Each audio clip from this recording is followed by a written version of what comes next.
Selamat datang kembali di channel saya, Timotius Duha. Pada kesempatan ini saya akan membahas mengenai tutorial pembuatan analisis frekuensis data variabel penelitian. Untuk itu kepada kita semua saya menghimbau, jika menurut Anda video ini bermanfaat, maka silakan like, comment, dan share video ini kepada setiap orang. Dan jangan lupa subscribe channel saya, serta ketik tombol lonceng supaya Anda mendapatkan informasi-informasi terbaru mengenai video saya. Untuk itu, kepada kita semua yang berkesempatan menyaksikan video ini, saya ucapkan selamat menyaksikan.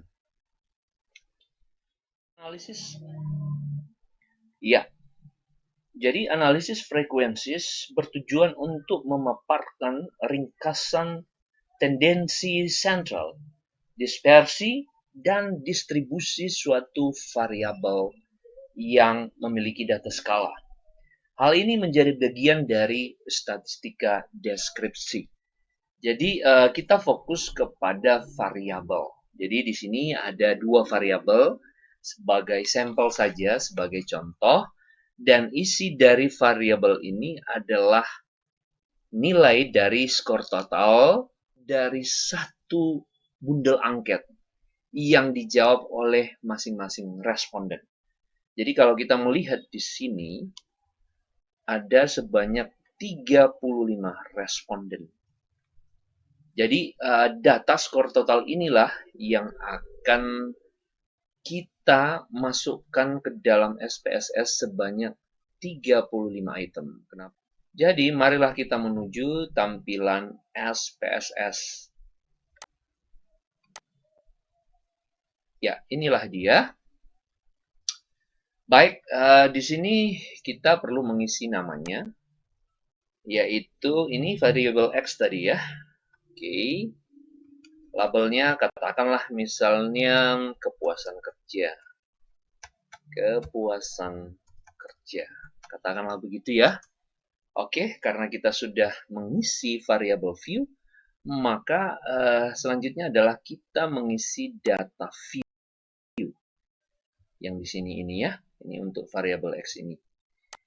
Jadi kalau misalnya variabel penelitian kita 4, maka analisis frekuensisnya juga sebanyak 4. Jadi karena ini hanya contoh, maka pada tutorial kali ini saya hanya membuatkan satu saja.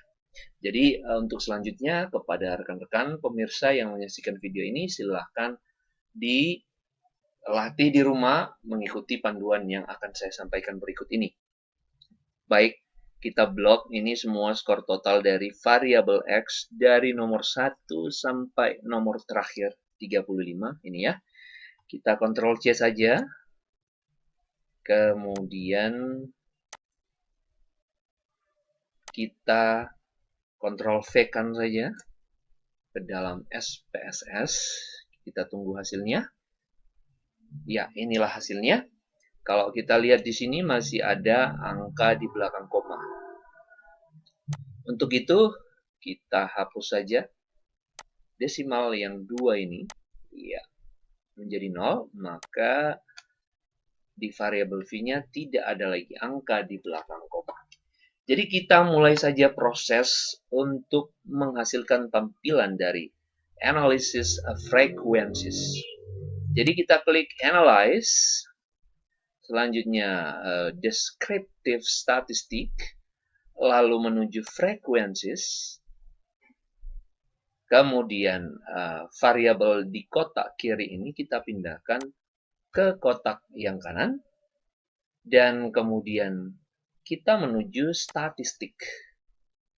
Oke, kita klik ini min, median, mode atau modus, lalu ini sum, kemudian adalah standar deviasi, variance, minimum, maksimum, lalu skewness, kurtosis, dan ini juga bisa kita pakai.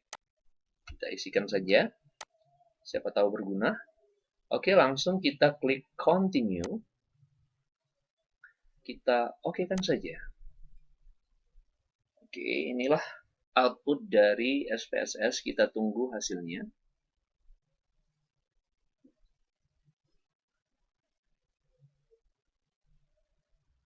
Ya, inilah hasilnya.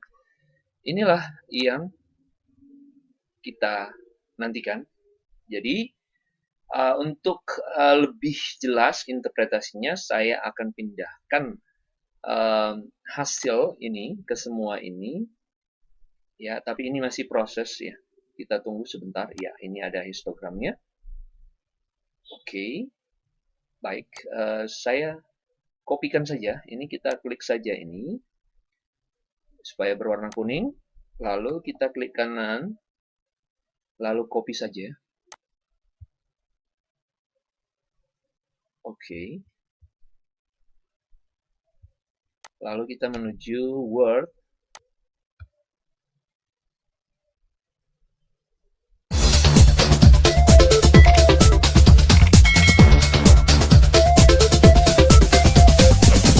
Oke.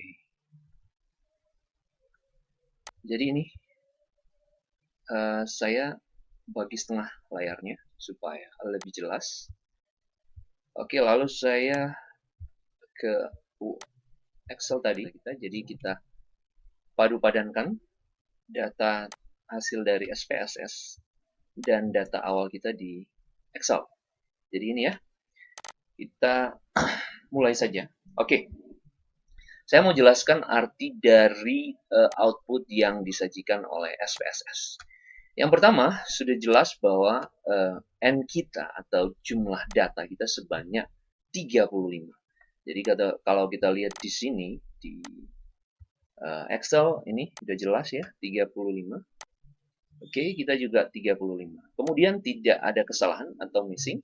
Jadi ini sudah bagus. Oke. Kemudian kita mau melihat ya, mau melihat itu min ya. Min itu adalah rata-rata hitung. Jadi seluruh nilai skor dibagi banyaknya data. Jadi kalau kita mau dapatkan min itu, saya ulangi sekali lagi, seluruh nilai skor dibagikan banyaknya data. Jadi kalau kita lihat, total skor kita adalah 5080 ya, dibagi banyaknya data sebanyak 35. Jadi ini 145 dan SPSS pun mendapatkan nilai 145. Oke ya. Nah, kemudian kita masuk ke median.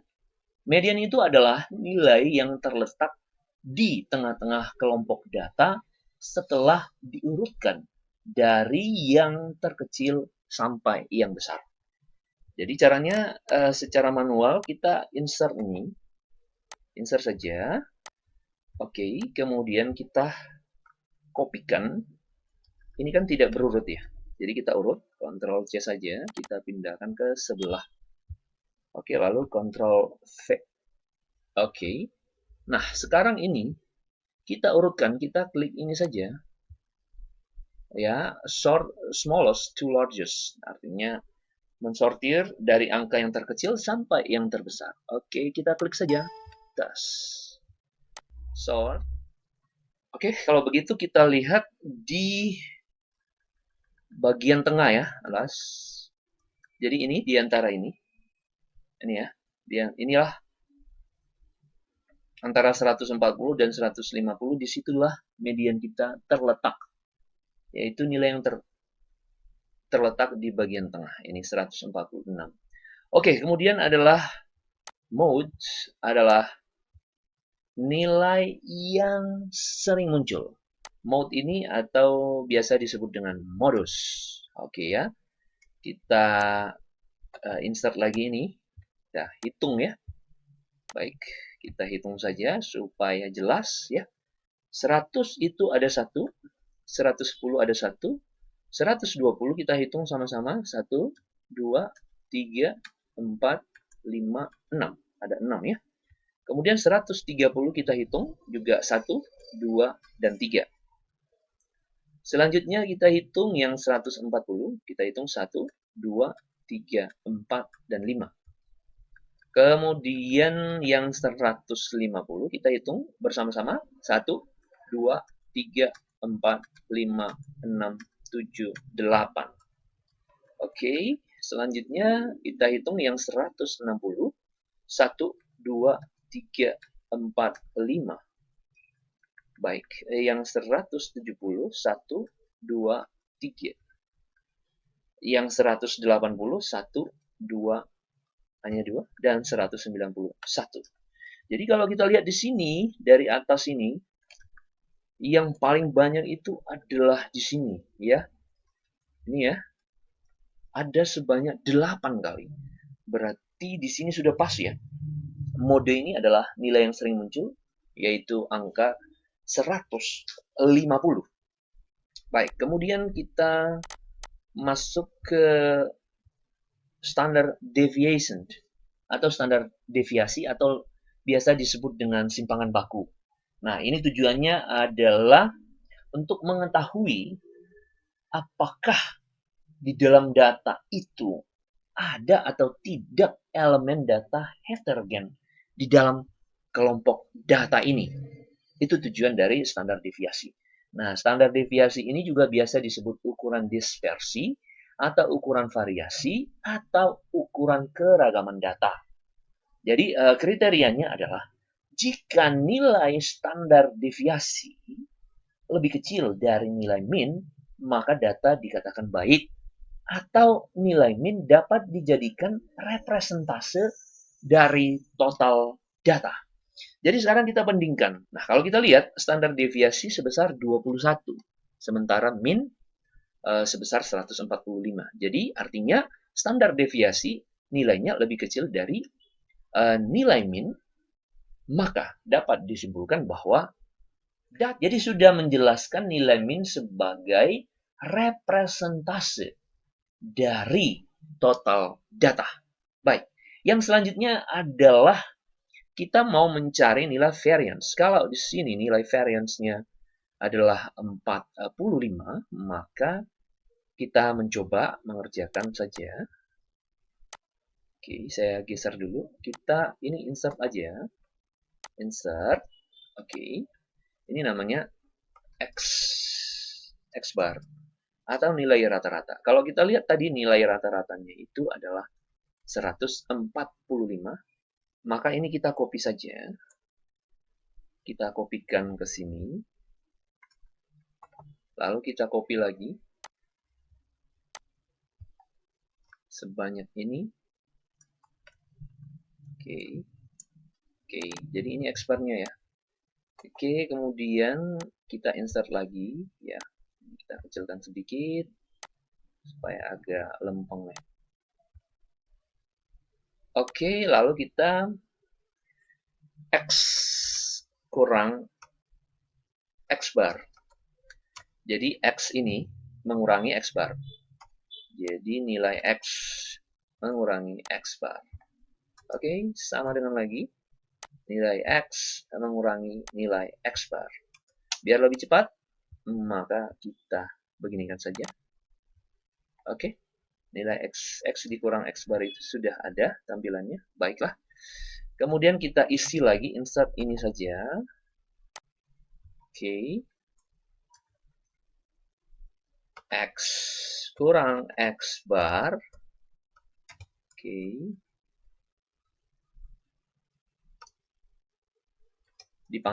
Dipangkatkan 2.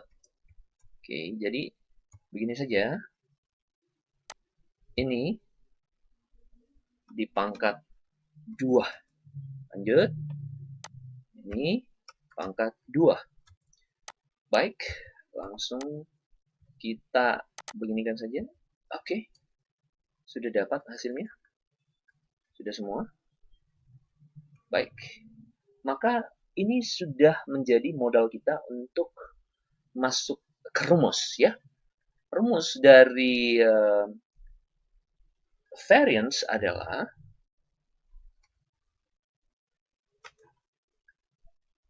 sigma ya. Sigma X kurang X bar dipangkat 2. Oke. Dibagi N kurang 1. Oke. Kita geser sebentar. Ya. Hasilnya adalah, kita coba. Ini kita lihat dulu sigma ya. Sigma dari, ini kita sigmakan saja. Oke. Kita dapatkan hasilnya adalah sekian. Ini sigmanya. Langsung kita kopikan saja ke data yang tadi. Enter saja. Nah, inilah nilainya. Lalu kita bagikan. Kita bagi dengan N sebanyak 35 kurang 1. Oke. Jadi sama dengan ini ya. Bagi 34 ya. Oke. Hasilnya adalah, coba ya. Iya. Hasilnya adalah 445,126 sama dengan yang kita dapatkan di SPSS. Oke. Baik, kemudian kita melihat nilai daripada skewness. Skewness adalah ukuran kemiringan kurva. Oke. Jika nilai skewness positif, maka distribusi data menceng ke kanan.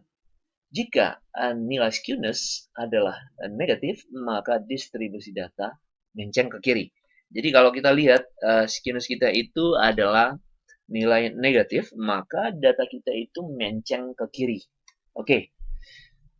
Data dianggap baik atau berdistribusi normal apabila nilai skewness itu atau ukuran kemiringan kurva itu berada di antara min 2 dan positif 2. Artinya, nilai skewness lebih besar dari min 2 dan lebih kecil dari 2. Jadi kalau kita lihat ini, ya, maka nilai skewness kita ini cukup baik, ya, dan menunjukkan bahwa data kita berdistribusi normal sebab skewness kita lebih besar dari min 2 dan lebih kecil dari positif 2. Jadi data kita sudah cukup bagus. Baik. Kemudian kita melihat kurtosis sebesar min 0,466. Jadi kalau di sini data dianggap baik jika nilai kurtosis berada di antara itu ya min 2 dan positif 2. Jadi posisinya harus lebih besar dari minus 2 dan lebih kecil dari positif 2. Nilai kurtosis ini lebih besar dari min 2 dan lebih kecil dari positif 2, maka dapat dikatakan bahwa data kita ini sangat baik dan bisa diteruskan untuk pengolahan berikutnya. Baik, kemudian yang selanjutnya adalah minimum. Minimum ini adalah nilai terkecil dari kelompok data. Ini ada 100. Kita lihat, coba ya. Data yang diurutkan tadi, dari yang kecil ke yang besar. Kita lihat. Baik. Ini ya, yang diurutkan tadi, ini. Yang terkecil adalah 100, sementara maksimum adalah nilai yang paling besar. Oke. Kita lihat yang terbesarnya adalah ya 190. Sementara sum ini adalah nilai skor total dari sebuah kelompok data. Jadi kalau data kita ini adalah ini, maka kita blok saja apakah benar data kita itu adalah memiliki nilai summary sebanyak 5080. Kita sum saja. Oke, ini ya 5080. Jadi data kita ini sudah jelas ya. Sudah jelas ya. Oke, jadi itu saja yang bisa saya sampaikan. Atas perhatian saya mengucapkan terima kasih. Salam persahabatan.